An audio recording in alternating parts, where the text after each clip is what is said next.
When life gets unpredictable, preparation matters. In medicine, it's all about staying alert, ready for whatever comes through the door. On the road, it's no different. That's why Volvo designs vehicles to help anticipate risk, reduce harm, and protect lives. The Volvo XC90's advanced safety systems inspire confident decisions wherever the road takes you. The Volvo XC90, for life. Proud sponsor of the Pit Podcast. Learn more at volvocars.ca/safety. Great talk and good company every morning.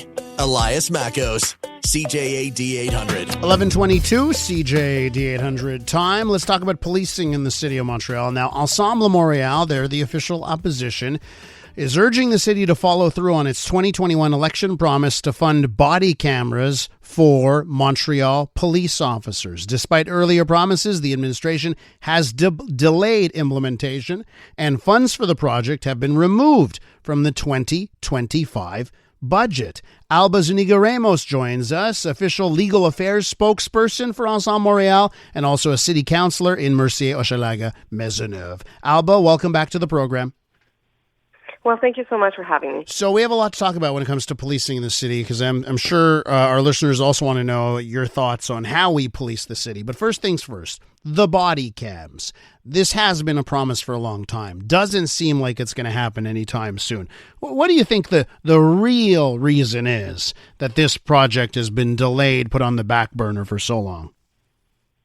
So it is hard to understand why the administration, the Plante administration hasn't fulfilled its promise. We're really worried, and we're done trying to find the reasoning behind it. And this is why we're presenting an amendment to the budget next week. We're asking the Plante administration to follow through with their promise. We want them to act on it, and at least have the money prepared for the next year, so that we can actually provide this tool that is so important for police officers to do their work. So can you tell me why you believe this tool is important? There are so many different, it's very costly, right? And I've heard some people say all the expensive tools in the world don't matter if you're not training well. And I've heard some people say, look at other police departments around Canada, around the United States that have body cams, don't necessarily have the results that people would like to see. So tell me from your perspective why this subject, the body cams, is so important. Well, first of all, we need the administration to take a position when it comes to security in the city. We know that it hasn't been their priority in the past 8 years, and we see the results right now. So as you said, these body cameras are not the only solution that we have to the problems that we see in the city. That being said, it is part of the solution to reassure the public, to assure transparency in police operation, and to fight against racial and social profiling. So it was a promise that was made. As I said before, unfortunately, other things have been a priority for Projet Montréal, but this is not the security, which should be the main priority for the administration, has not been the priority. So what we're asking the administration next week is to tell Montrealers whether they're actually going to take a serious position and protect the citizens, or whether they're going to continue on doing what they're doing, which is a lot of blah, blah, and not enough action. Okay, so you say policing hasn't been a priority, right? Last 8 years. And I'm just looking at the budgets, and the budgets have gone up, right? Next year's budget is higher. And I hear people saying are criticizing that. They want budgets to be cut at the police. That isn't happening. So I'm trying to square that circle, right? It's not a priority. The budgets have gone up. How do you explain that the budgets are up, but it's not a priority? Well, what we see is that it is because of the lack of leadership that the administration has had on the subject. We see that money has been placed, but it probably isn't being used the way it should be used. And I think that when you look at the news, when you look at what happened last week when it comes to the riots and situations that we see in the city that we should not be seeing in Montreal, you worry on where the money is going to and what the administration is doing to actually show a real leadership. And I'm not the only one saying this. I think it was said by other politicians as well. We're experiencing in Montreal feeling that we should not be having right before, the holidays, where people are worried about what they see, and they're worried about an administration that has been not really present when it comes to this issue. They seem to be thinking that everything is going fine, and they don't react when the reaction needs to be had. It's not something that we say alone. It's something that has also been said. We see the Fraternité des Policiers has been asking for different tools. We have been asking for more police presence in the city, but not only that, but other tools that can also be used. And unfortunately, I'm sad to see that in the past 8 years, the situation is not getting better. With Alba Zuniga Ramos from Ensemble Montreal, official legal affairs spokesperson for the party.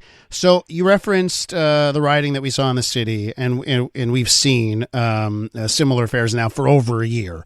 And I know from our listeners, I get the sense that they feel is enough on that front. Having said that, I've heard from the police chief, Fadi Daguerre, came on CJAD, came on another program, Montreal Now, last week, and kind of said that his hands are tied. If you look at court rulings, right, judges' rulings, and then when they do arrest people, how the justice system puts people back on the street very quickly.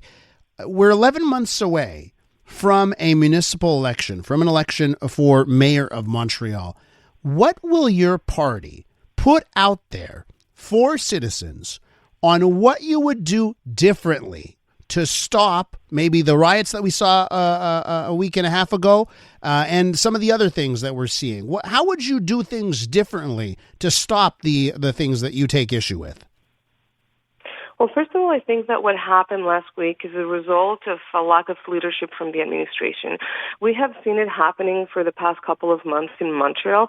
The mayor comes in, speaks very way after the facts have happened. We don't see a real leadership when it comes to these issues. There's a lot of tolerance for acts of violence in Montreal. We saw last week cars were lit on fire, windows were broken, and we don't. It seems to be that some people think that this is something that is tolerated in Montreal, and it should not be the case. We shouldn't have this type of situations. So obviously there has to be a strong leadership that is presented, saying that, we're not going to tolerate any acts of anti-Semitism, we're not going to tolerate Islamophobia in the city, and we need to provide police with the tools that are required. And we also have to stop having this discourse that the administration seems to have all the time, Projet Montréal, always saying that it's somebody else's fault and it's not the responsibility, when in reality there's a lot of things that were done in the city,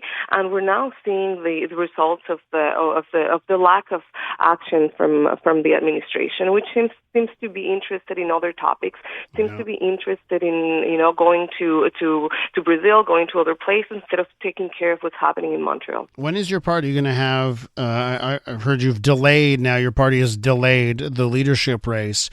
When is your party, do you feel, or when are you going to have a face, someone that you're going to present to Montrealers for the upcoming for the election? We're 11 months away now. When do you expect clarity? Well, I think that Montrealers are ready for a change, and we've been preparing for that change. We do have people that have contacted us that seem to be interested, but it's hard for people to quit their jobs or to quit their engagements so prior to the election in November.